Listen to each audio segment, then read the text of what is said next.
बंगाल की ये भूमि जिसका नाम को अब इस्लामपुर है ना, क्या बनाना है इसको?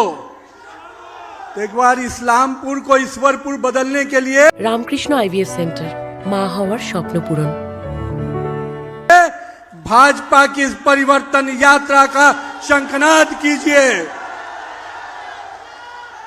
आपकी अपनी सरकार बनेगी, इस्लामपुर अब नहीं रहेगा, ईश्वरपुर बनकर आएगा और वो सपना आपका साकार होगा।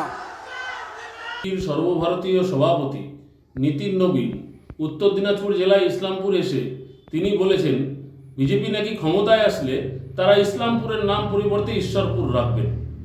আমরা এর তীব্র প্রতিবাদ জানাচ্ছি। আপনারা জানেন যে কিছুদিন আগে উত্তরপ্রদেশের এলাহাবাদের নাম পরিবর্তে প্রয়াগরাজ করা হয়েছিল। সেখানে শুধু নাম পরিবর্তন হয়েছিল। তারা ধর্মের মেরুকরণের পদ্ধতি নিয়ে ভাবছে যে বাংলাকেও এইভাবে দখল করা যাবে। এইভাবে বাংলার কৃষ্টি সংস্কৃতি, বাংলার ঐতিহ্য নষ্ট করা যাবে না। বাংলায় সম্প্রদায় সম্প্রীতি বজায় থাকবে।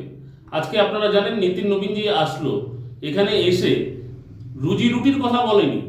বাংলার বিরুদ্ধে তারা যে অবমাননা, তারা যে বঞ্চনা করেছেন তার কথা তিনি বললেন না।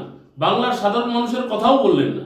আজকে আমাদের মমতা বন্দ্যোপাধ্যায় মামাটি মানুষের সরকার 365 দিন 24 ঘন্টায় মানব সেবায় নিয়োজিত, প্রায় 94টার উপর মানবিক প্রকল্প দিচ্ছেন।